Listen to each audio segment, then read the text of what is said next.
Okay, so today we're going to do how to adjust the valves on a flathead. Pretty easy, actually. There's not too many videos on YouTube. So I got a flathead 214.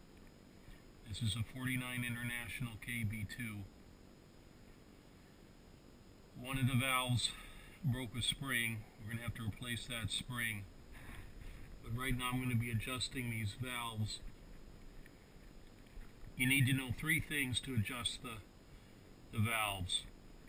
The direction of rotation of your engine, your firing order, and just by watching them you're going to see which valve is up or down. It really is quite easy. You have to determine where top dead center is on the piston. So this is an inline 6. You've got valve cylinder 1, 2, 3, 4, 5, and 6. Really simple. If you go to the book here, it gives you your firing order. Your firing order is 1, 5, 3, 6, 2, 4. I've already done a couple of the cylinders, so we're kind of starting this midway through. But again, 1, 5, 3, 6, 2, 4. All right. I think I'm on, let's see, 1 right now. No, I'm on 2 right now. And I gotta look it up here. 1, 5, 3, 6. Yes, I'm on 2. All right. So I already did all these other cylinders, and I'm on 2. So here's what I'm gonna do. Old school. I know which way the motor rotates, so I'm going to put my finger in here and I'm going to rotate the engine until this cylinder is up on top dead center, and I can listen to it. And if you listen, if you hear that, it's going up.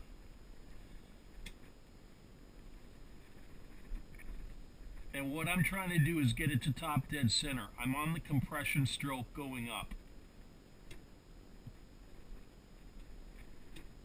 Now it's going down again.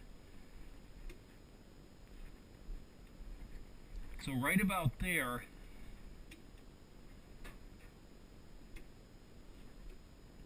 is top dead center on that cylinder.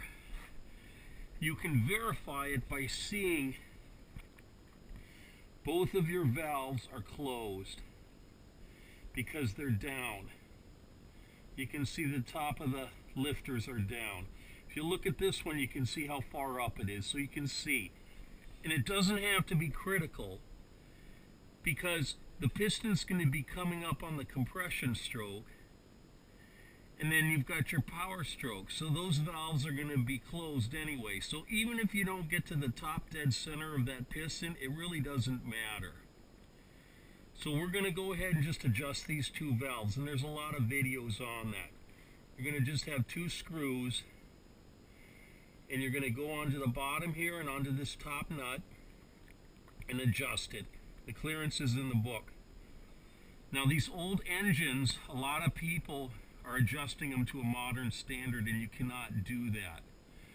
These valve stems are sometimes 4, 5, 6 inches long, and what happens is when the engine heats up, the valve stem expands, so it'll lift the top of that valve off the seat as the engine warms up if the valve is not properly adjusted, if it's adjusted to a high tolerance modern standard.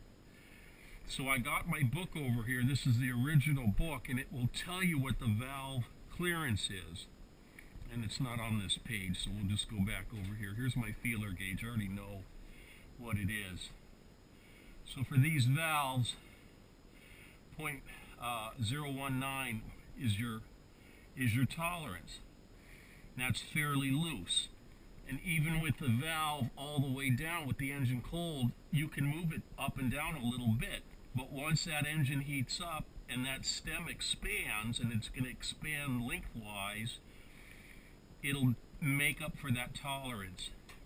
What I've read is the old racers flat trackers used to take these old flathead engines and they would make these valves purposely loose because it reduces the pressure on the cam and gives you 5 or 10 extra horsepower.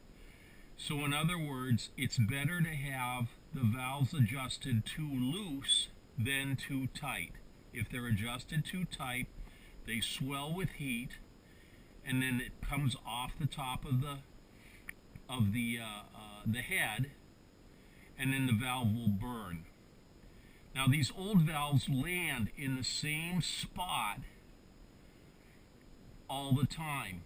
One of the technological improvements they have with newer engines is the valve will slowly rotate as the engine's being run, very slowly, and it wears in different spots. The old engines, the valve comes down on the same spot and doesn't rotate, but that's okay. So that's it for now. We've got this one all the way up, so we're going to adjust these two tappets.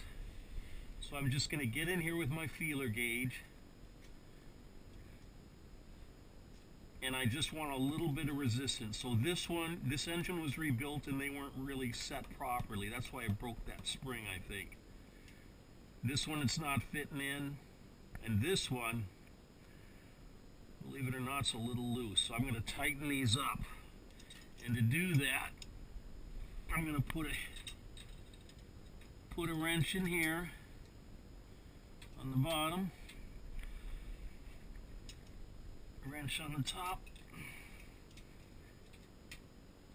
and this one I'm going to go ahead and adjust.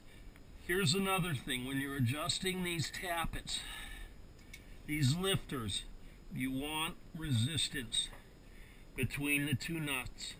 If it's too loose, if you can adjust it very easily, the lifter might eventually go back down and start rattling again, get loose. If that happens, you have to take and screw this all the way up, and you scrub it with a toothbrush, and you get a little bit of Loctite. Put it on the exposed threads and then screw it back down, and sometimes that'll help keep it from wandering up. If it doesn't help, you can again bring it all the way up, screw it all the way up, deform at a 45-degree angles your threads, and then when those threads are deformed, you'll get that little bit of resistance so it doesn't work loose. Alright, that's it for now.